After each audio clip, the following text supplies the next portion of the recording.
folks, I thought you might be interested in seeing one of the results of our parents and community's great generosity supporting the school and especially the library. This is the Cover One machine, and I've got a book in there right now heating up, and I also have a couple of books that have been through the rebinding process and are cooling in the back.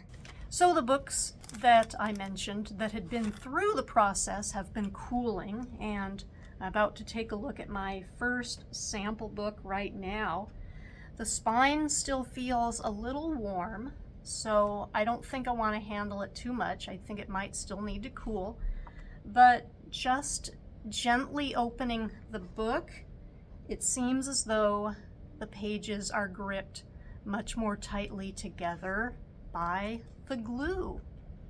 And this machine was purchased through proceeds from our Scholastic Book Fair. We used our Scholastic Dollars to purchase it for us. And again, I just feel so appreciative of our parents, the volunteers that make it possible, and just all the support. If you bought a book at the book fair, you contributed to the purchase of this wonderful machine.